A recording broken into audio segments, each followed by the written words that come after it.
Life with Deepa daily blog को आपण मानक स्वागत। मु आज आपण मानक गोटे नुआ धरणर वीडियो देखी। देखो मुझे कौन रखी एपाई मुझे किसी धनिया पान मधुरी आउ नहीं किसी गुआ नड़िया सुखिला नड़िया आउ ये गोटे नहीं देखो यहाँ मीठा मसला आउ यहाँ गोटे मु चॉकलेट नहीं देखो ता सहित किसी लवंग आउ किसी लवंग और गुजराती नहीं। एबे आमे ए नड़िया टी को छोट छोट कर काटिदबा।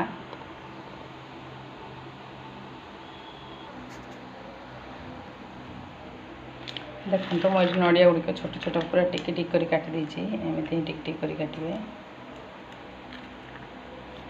एमती छोट छोट कर काटी देछि।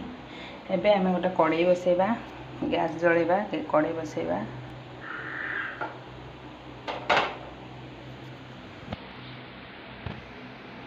आम गोटे छोट चामच तेल पकेबा,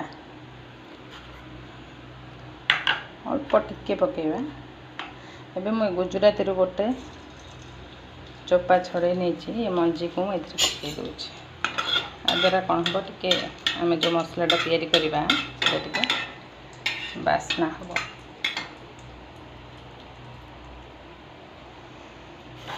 एबे आम जो नड़िया को काटिके रखी थे ताको ता देहरे पकईदबा।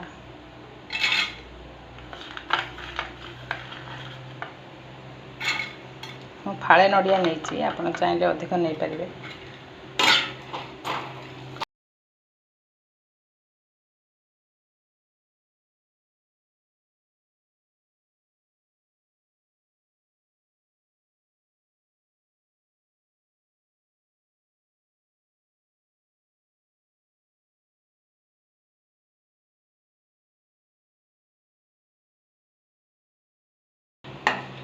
देखो तो तेल बिल्कुल नहीं, मु केवल टिके कड़ाई जमी न लगे कहीं नड़िया ऑलरेडी तेल थाए तेणु आमको तेल पकेवा दरकार नहीं। खाली टिके कड़ाई लगे टे तेल पकई थी।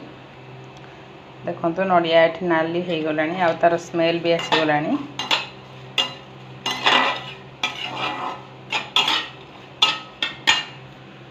ये आम पकईदे बर्तमान 2-4 लवंग जहाँ को फूल छड़े रखी ता अगर जोटा थाए कि एमती छड़े देवे एमती पकईकी रखी।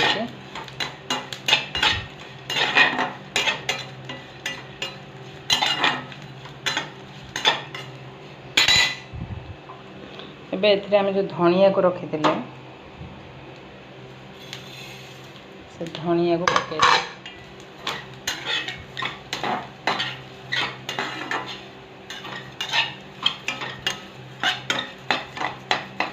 आपन चाहिए को धनिया को अलग भी भाजी पारे। मुझे पकई देछि।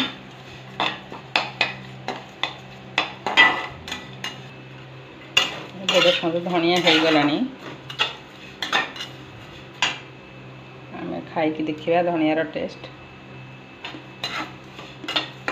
धनिया हो गला आम गैस को बंद करदे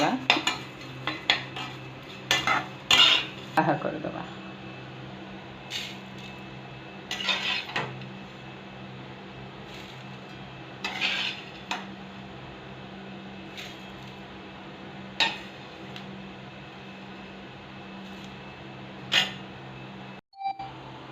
देखो एबे जो नड़िया और धनिया भाजी थे गुड़ा ठंडा हो गला अल्प टिके टिके उषुम अच्छी।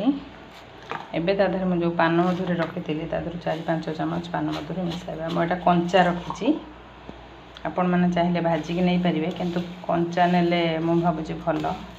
कंचा नेले जमती कि पान मधुरी आमर खाद्य हजम करिवारे साहाय्य करे। देखो मुझे पान मधुरी मिसईदेली।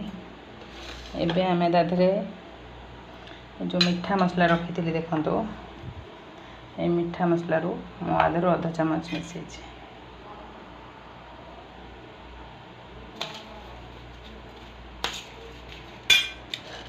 एबे आम गुआ जो रखी थी देखो ये मु गुआ रखी सब गुआ को आधर मिसईदेवी। एबे मुझे चॉकलेट रखी थी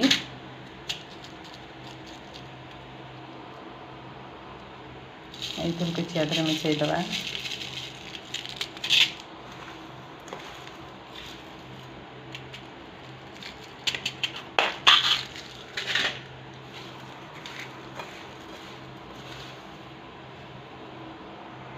ଏବେ ଦେଖନ୍ତୁ ଆମର ପ୍ରସ୍ତୁତ ହେଇଗଲା ରଜ ପାନ ମସଲା।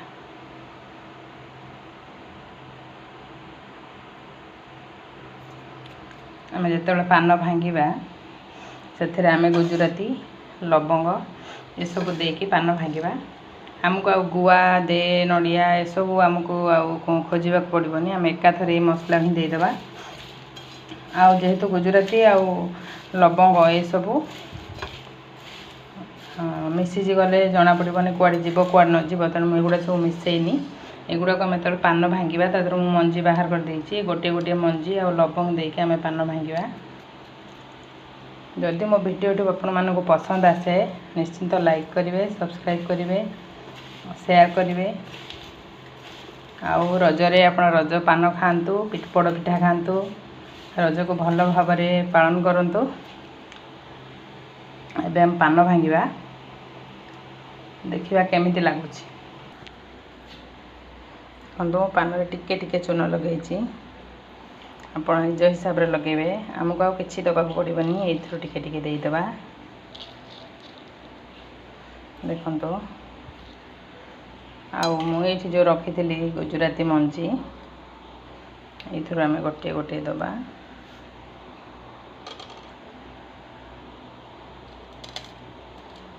ଏବେ ଆମେ ପାନକୁ ମୋଡ଼ିବା। ଦେଖନ୍ତୁ ମୁଁ ଏଇଠି ପାନ ଭାଙ୍ଗିଛି। ମୋତେ ଏତେ ଭଲ କିନା ଆସେନି, ଯେହେତୁ ଆମ ଘରେ କେହି ମାନେ ପାନ ଖାଆନ୍ତିନି ଆଉ ମୋତେ ପାନ ବି ଭାଙ୍ଗି ଆସେନି। ମୁଁ ଟିକେ ଟ୍ରାଏ କରିଛି ଭାଙ୍ଗିବା ପାଇଁ।